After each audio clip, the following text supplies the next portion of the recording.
첫 번째 경기 알크마르 대 엘프스보리 분석 시작해보겠습니다. 알크마르는 호벤과 페예노르트 등에 밀려 유로파로 왔다. 그래도 에레디비지의 강팀으로 이번 시즌 유로파 8강 이상 진출을 노리고 있다. 이번 시즌 리그에서는 무패를 기록하며 호벤의 승점 2점 뒤진 리그 2위고 6경기에서 득실이 14나 된다.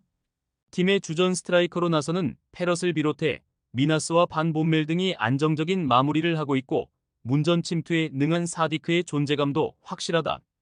엘프스보리는 지난 시즌 스웨덴에서 말메의 골득실에서 밀린 준우승을 차지했다.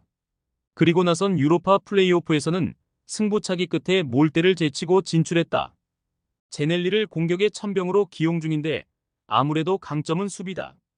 헬릭슨과 예그베 등 피지컬이 좋은 장신 센터백이 질비하고 오우마가 중원에서 수비 보호를 잘한다. 알크마르의 승리를 본다. 홈에서 나서는 첫 경기에서 전력의 우위를 확실하게 보여줄 수 있다. 엘프스보리가 수비 위주로 경기를 풀어가겠지만 미나스와 클라시의 공격 전개 속에 기회를 만들 것이고 사디크와 페럿이 해결할 홈팀이 승리할 것이다. 두 번째 경기 보데글림트 대 포르투 분석 시작해보겠습니다. 보데글림은 이번 시즌에도 유로파로 왔다. 컨퍼런스 리그와 유로파를 오가는 등 노르웨이의 강팀으로 충분히 유럽 무대에서 성적을 내고 있다. 츠르베나에 패하며 챔스로 가진 못했지만 그래도 유로파 레벨에서는 성적을 기대할 만하다. 리그에서는 2위인 불안의 승점 7점 앞선 1위인데 특히 홈 경기력이 우수하다. 10골을 기록 중인 호그와 공격 포인트 7개의 하우게가 홈에서 포르투 사냥에 나선다. 포르투는 이번 시즌 스포르팅전 패배로 리그 1위를 내줬다. 또 챔스가 아닌 유로파로 내려온 시즌이기도 하다. 때문에 유로파 우승을 위해 전력을 다할 것이다.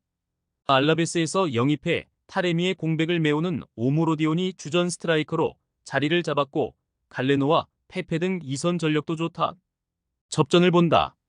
포르투의 전력이 다소 나은 게 사실이지만 이 경기는 보데글림이 잘하는 그들의 홈 경기다. 또 베르그와 에브엔 등 팀을 강호로 이끈 안정적인 중원이 있기에 포르투의 중원 공세도 버틸 수 있다. 포르투 역시 원정에서 무리하게 공격하긴 어렵고 두 팀이 승점을 나눠 가질 것이다. 세 번째 경기 맨유 대 트벤테 분석 시작해보겠습니다. 맨체스터 유나이티드는 4-2-3-1 포메이션을 선호하며 페르난데스를 중심으로 지공을 전개한다. 최근 크리스탈 팰리스전에서 0대0 무승부를 기록하며 골 결정력에 아쉬움을 드러냈다. 유로파 리그에서 호일룬과 마운트가 복귀하며 공격 라인을 강화할 전망이다. 수비에서는 맥과이어, 에반스가 호흡을 맞출 예정이며 느린 발을 신입생 우가르테와 카세미루가 커버할 예정이다. 트벤테의 속공에 대처하는 데는 무리가 없을 것이다. 트벤테는 4-2-3-1 포메이션을 활용해 로츠 블람을 중심으로 빠른 속공을 구사한다. 알메러 시티전에서 5대0 승리를 거두며 좋은 분위기를 유지하고 있으나 맨유의 압박에 중원에서의 전진 패스가 쉽지 않을 것이다. 램머스는 제공권에 의존하는 스타일이라 속공 전개가 매끄럽지 않을 수 있다. 수비는 힐커스 브룬스가 유지되겠지만 제공권에서 약점을 드러내며 맨유의 파상 공세에 견고함을 유지하기 어려울 것이다. 맨체스터 유나이티드는 홈에서 트벤테를 상대로 확실한 체급 차이를 보여줄 수 있을 것이다. 트벤테는 맨유의 압박과 공격에 고전할 가능성이 크며 결국 맨유가 승리를 가져갈 것이다. 다만 맨유도 부분 로테이션이 예상되기에 대량 득점은 기대하기 어려워 보인다. 네 번째 경기 갈라타사라이 대 PAOK 분석 시작해보겠습니다.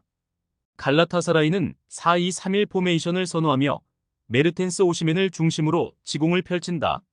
최근 페네르바체전에서 3대1 승리를 거두며 역습 능력을 입증했다. 일마즈 살라이는 측면에서의 돌파력이 강점이며 사라가 중원에서 창의적인 패스를 공급해 PAOK의 수비를 흔들 것이다. 무슬레라의 결장으로 규벤치가 출전할 예정이지만 넬손 바르닥치의 수비 라인은 여전히 견고하다. PAOK는 4-2-3-1 포메이션을 선호하며 데스포도프 타이송을 중심으로 속공을 구사한다. 볼로스전에서 4대1 승리를 기록했으나 상대의 퇴장 이슈 덕분에 경기가 쉽게 풀렸다.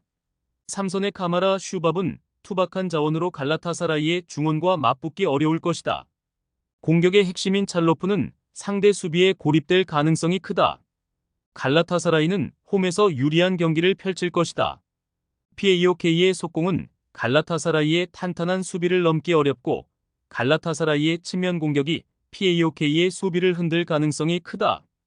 골키퍼 부재로 무실점은 장담할 수 없지만 갈라타사라이의 승리가 예상된다. 5번째 경기 디나모 키예프 대 라치오 분석 시작해보겠습니다. 디나모 키이우는 4-2-3-1 포메이션을 선호하며 샤파렌코의 전진 패스를 중심으로 카바예프 야르몰렌코로 속공을 펼친다. 최근 리비우와의 경기에서 0-0 무승부를 기록했는데 상대의 밀집 수비를 공략하지 못하며 무득점에 그쳤다. 주전 센터백 포포프의 부상으로 미카부코 세바요스 조합이 가동 중이지만 유럽 대항전 경험이 부족한 점이 문제다. 공격진은 바나트의 고립이 지속될 것으로 보인다. 라치오는 4-2-3-1 포메이션을 주로 사용하며 차우나 자칸이 디아를 중심으로 지공을 펼친다. 피오렌티나전에서 2-1로 패배했지만 카스테아노스의 제공권과 침투 능력이 인상적이었다.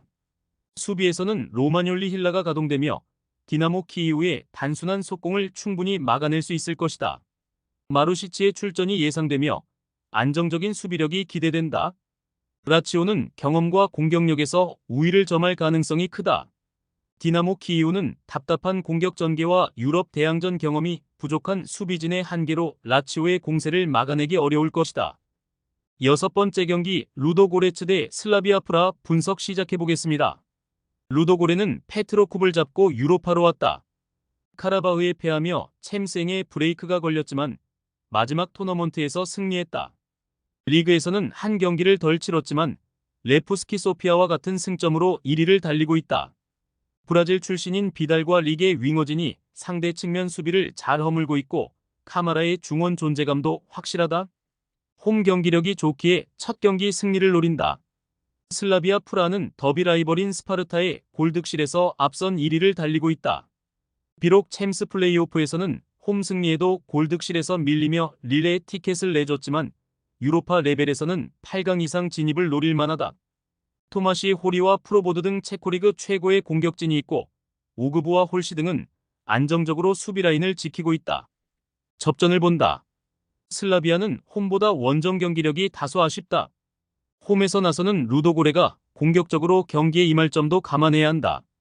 그래도 자페리스와 달리 등 수비력이 좋은 볼란치진이 상대의 중원 공세를 버틸 원정팀이기에 승점 1점은 기대할 만하다. 최종 조합은 영상 아래 고정 댓글로 말 걸어주시면 오늘 정보방에서 무료로 공유해드립니다. 제발 손해보면서 토토하지 말고 다같이 웃으면서 즐겁게 베팅합시다. 함께 하실 분들은 부담 갖지 마시고 편하게 말 걸어주세요.